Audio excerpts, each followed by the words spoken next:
So the next part of the project is trying to find whether solar photovoltaic will work, and otherwise known as PV, which is the generation of electricity. Now this is a smaller array, 20 kilowatts. We're trying to get as close to your existing electric rate as possible, and that requires us to keep installation costs down and get the necessary rebates and incentives. We're not very confident that we're going to be able to save you a significant amount of time right off the bat, but over the course of the project, once you take ownership, if you choose to take ownership, the ongoing savings are at minimum $76,000 a year. The reason I say, or over the course of the contract, the reason I say at minimum is we don't include estimates on demand savings, because we never know whether the solar array is going to be producing electricity at the time that you use peak demands. So that kind of savings is always considered ice on the cake. And you were asking about net metering. What that means is if, and it may not be likely given the school this size and their load, if the school is barely using any electricity and we are overproducing with the array, that spins the meter backwards.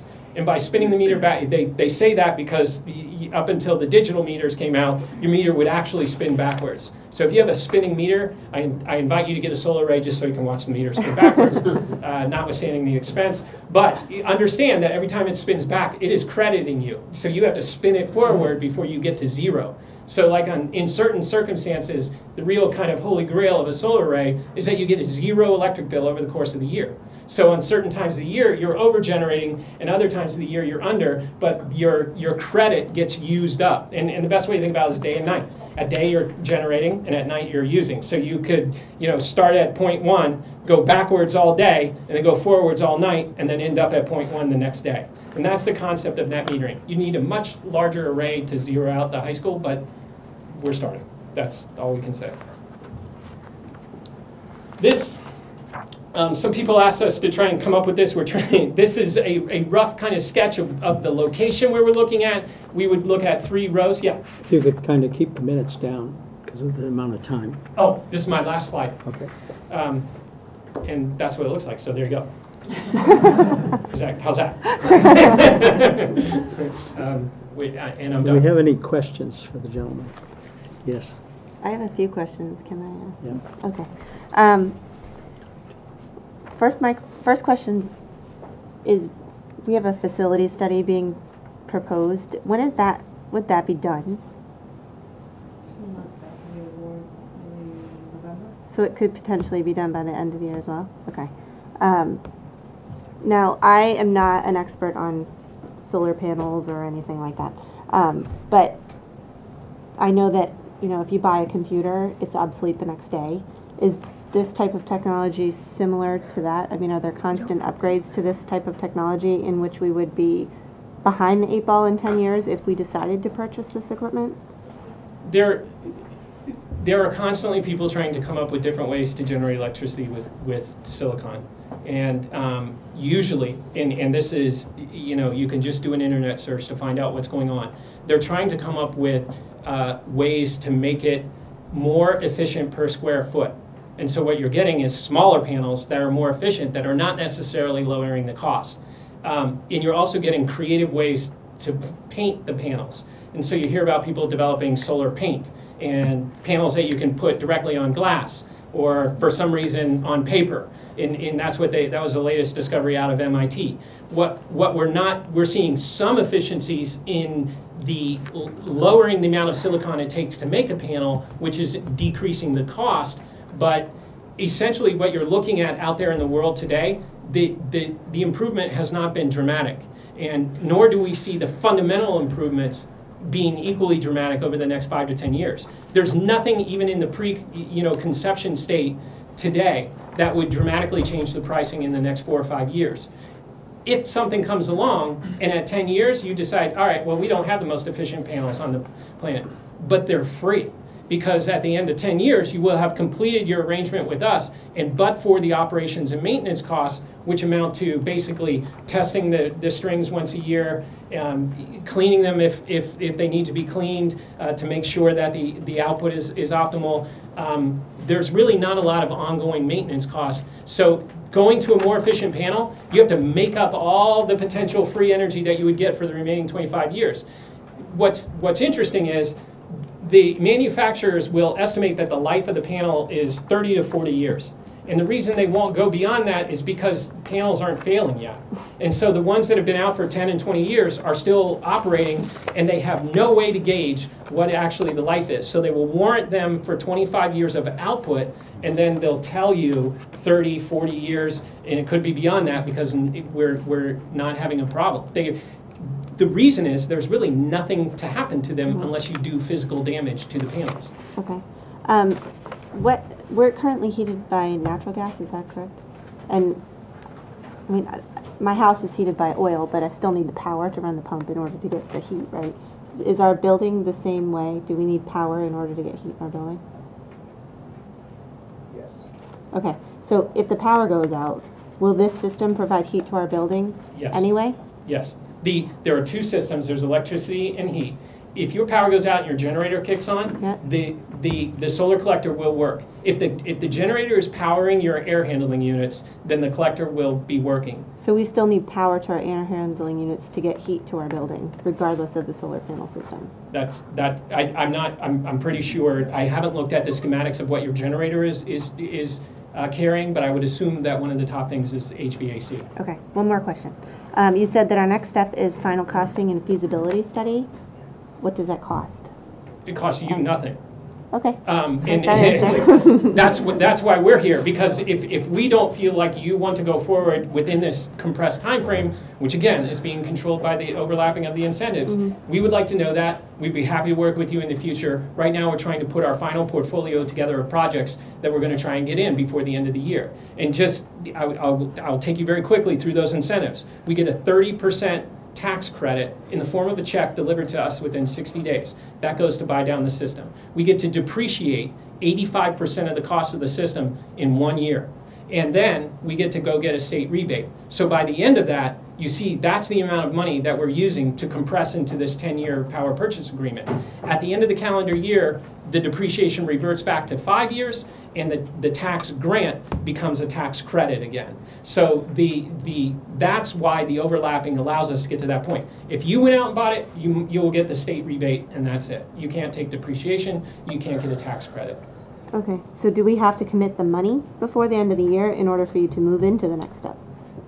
If we move forward from here, we would look to present to you technical drawings that have engineered out the systems and a power purchase agreement that says we want to sell you a portion of your heat and electricity. You have in essence already committed the money because you are buying. I assume you're buying your power and your heat. This is displacing your other utilities for the purposes of providing you electricity and heat. So there's no separate allocation. It's essentially part of your utility bill. Okay. Thank you. Has this been talked about, Sue, to the Sustainability Committee? No? Would this be an area that you would look into? Paul? One of our subcommittees has looked into this, and it continues to look into it, and the full committee is doing the same. Okay. Would you have, say by the next board meeting, a list of questions we could ask the gentleman? Or you could ask and we hear answers? We've entertained some questions already. I presume we could have more. Okay. I just want to know about the feasibility and maybe some math calculation to see if, going forward, what if grants go away or any state rebates go away in the future? Our subcommittee on facilities stated that they would be interested in exploring this opportunity.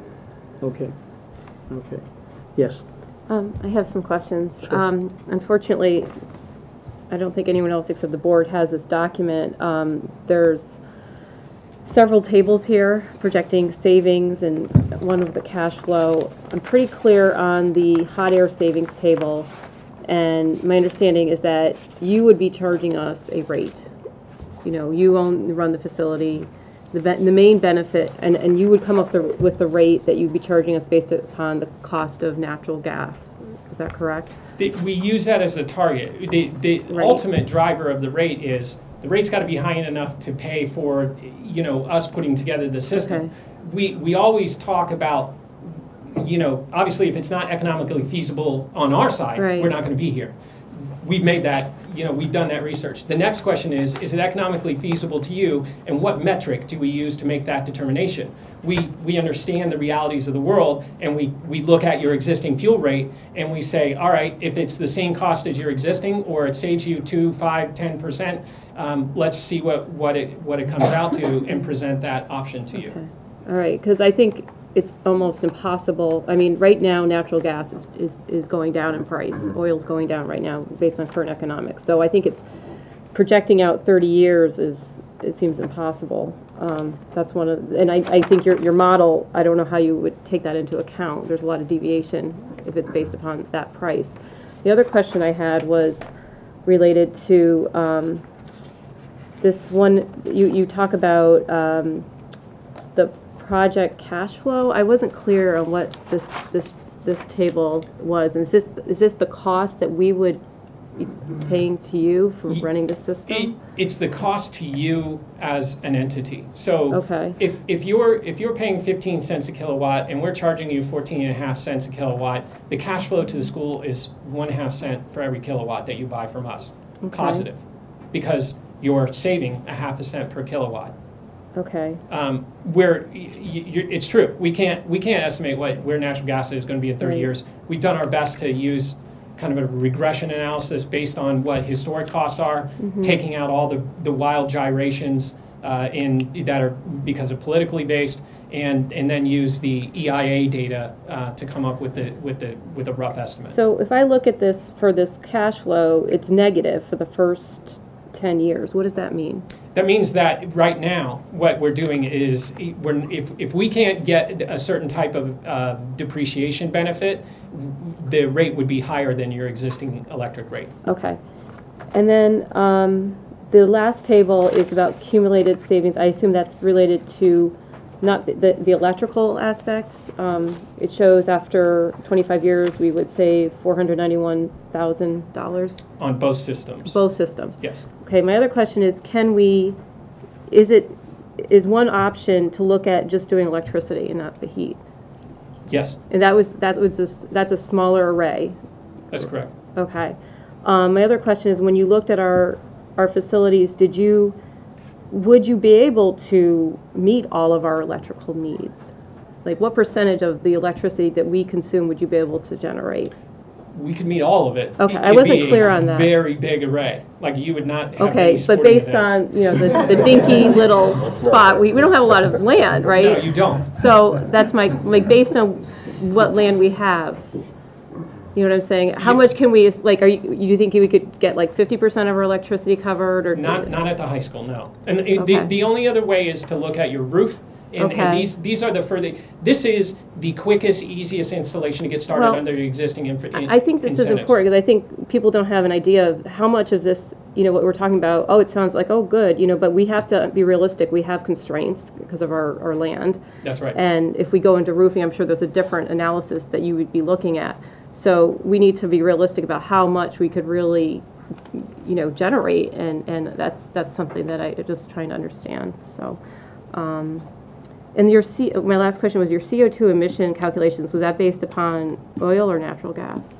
It was based on natural gas as Okay. well as the New Hampshire grid. Okay. So the All right. electrical is on the average of New Hampshire grid, and then for the heat, it was just natural Okay. gas. And we did not take into account any kind of Yeah. electricity offset for the heat. Okay.